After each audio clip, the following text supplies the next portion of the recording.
Phil Twyford. Thank you, Mr Speaker. This will be a change of style after the soothing tones of Pesata Sam Lutuinga. Very disappointed that we don't have the pleasure of the Honourable Paula Bennett to contribute the Minister's perspective in this debate. Order. But we'll have to make do. The member knows that he's skirting with trouble. So why do we oppose this bill? Because we do oppose this bill with every bone in our body. First reason is that it enables a policy that we utterly oppose and disagree with. The State House sell-off. It will be part of John Key and Bill English's legacy, the dismantling of a system of housing that for generations has put a decent roof over the heads of struggling Kiwis, and dismantling the very system that gave him a taxpayer-supported start in life in Christchurch in the 1960s will be part of John Key's legacy, a legacy of shame. It's the wrong policy at the wrong time. It's a bad policy because of the effects that it will have. And secondly, the other reason that we oppose this bill is that it opens the door to corruption, and I'm going to have plenty more to say about the concerns we have about the extraordinary, unfettered powers that this legislation will give to Paula Bennett and Bill English to flog off billions of dollars of publicly owned land and housing around this country that was paid for by generations of New Zealanders who believed in the Kiwi dream, that if you worked and saved and played by the rules in this country, then you could get a roof over your head. And if you could afford it, you'd be able to buy and own your own home with all the security and the benefits that implies. But if you couldn't make that and you were struggling, part of the social contract in this country has been, going back 100 years, has been that the state, the community, the taxpayer will ensure that you and your kids get a decent roof over your heads. And this bill is enabling the dismantling of that very system. And it's doing it in a way that really puts a question mark over the propriety of the process by giving unfettered powers to those two ministers, by sweeping away all the legislative safeguards that would normally apply in a situation like this, and allowing Paula Bennett and Bill English all the freedom in the world to do whatever deal they like to keep their sordid policy alive. It is a charter for corruption, and it should worry all New Zealanders that New Zealanders slipping under this national government down the international rankings by Transparency International, slipping down because of Aurovita, because of the Saudi sheep scandal, because of Sky City, because of this government's congenital secrecy and its inability to maintain a clear line between private profit and public good. And we saw that today in the House, actually, in question time, where it was very clear that the government members could see nothing wrong with the fact that Amy Adams had appointed Bill Francis, the CEO of the private broadcasters organisation, to the board of Radio New Zealand, to their chief competitor. They cannot see the problem with breaking down the line between private profit and public good. And what this bill does, by giving the ministers carte blanche, absolute freedom to negotiate whatever deals they like with whoever they like, with no legislative safeguards and accountability, that it is a charter for corruption. Why is this the wrong policy at the wrong time? Because we have an acute housing shortage in this country.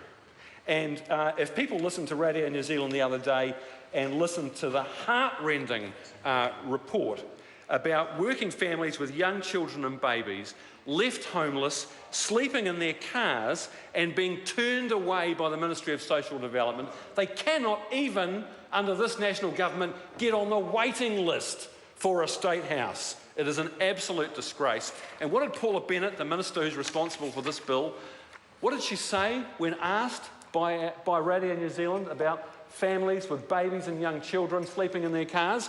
What did she say? This is a classic of this minister. She said that There's recently been a review of the housing register, but in some cases the fault lies with the families themselves. What a classic! We've got a waiting list with nearly 5,000 families in New Zealand who cannot get a state house. We've got unprecedented levels of homelessness, families with babies and young children living in cars, and the responsible minister in this national government, Paula Bennett, says it's the fault of the families themselves. Blame the purse crash. If people, another sign of how bad the current housing crisis is, which will be made worse by the passage of this bill, today on Trade Me, someone is advertising the bottom bunk in an Auckland apartment, a 40 square metre apartment in Auckland, $170 a week to rent the bottom bunk of an apartment. Now, is it any wonder that the New Zealand Herald reports over the summer that students are selling sex in order to try and put a roof over their heads? Does that come with the bottom bunk? To find housing that they can afford, they are selling themselves for sex. That's what it's come to. That's what National's housing crisis has done to our country. But their idea of a solution to the housing crisis is to sell off the very houses that should be used to house our most vulnerable citizens. And they do everything but the obvious thing you do in a housing shortage, and that's build more houses. So it's the wrong policy at the wrong time. But worse than that, Mr. Speaker, this policy will actually make things worse. It is undermining and weakening and dismantling the system of social and state housing put in place over generations to ensure that no matter how struggling financially your parents might be, that our country will put a roof over your head and make sure that every child in this country at least gets a decent roof over their head. But that is an alien ethos. It's another language that the National Party doesn't understand. The Kiwi dream has been part of this country's culture. It's part of the fabric. It's part of our history. It goes to the heart of who we are as New Zealanders. And it's about ensuring that every kid gets a decent start in life. And as I said, if you work hard and play by the rules, you can, if not own your own house, at least have decent, affordable and accessible housing. But what this policy will do, this policy is about enabling the breakup and the dismantling of state housing. And it will weaken that whole system of social support that has been so critical over the decades. Paula Bennett and Bill English have tried to frame this policy as being about improving and modernising the system of state housing. And they promised that non-profits originally would be the beneficiaries of this policy because they wanted to grow the community housing sector. But as soon as the Salvation Army came out and said, we don't want to buy these houses because we don't think it's a good policy, they immediately opened the door to merchant bankers and property investors.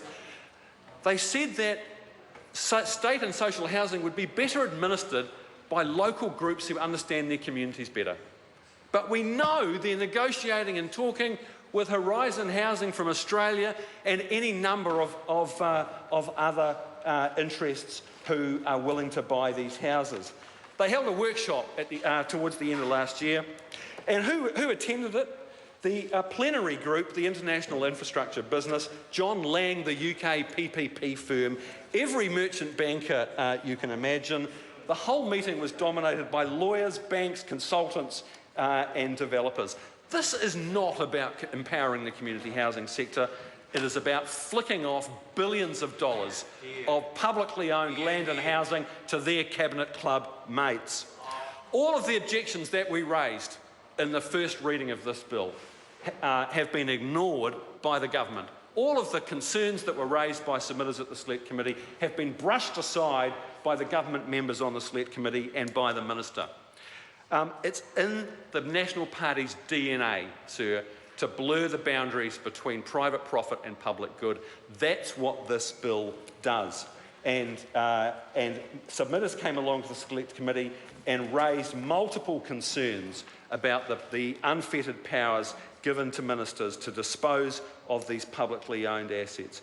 We think it's extremely unwise to do that. It raises the perception of corruption and impropriety, and we'll have a lot more to say about that in this debate. Very good.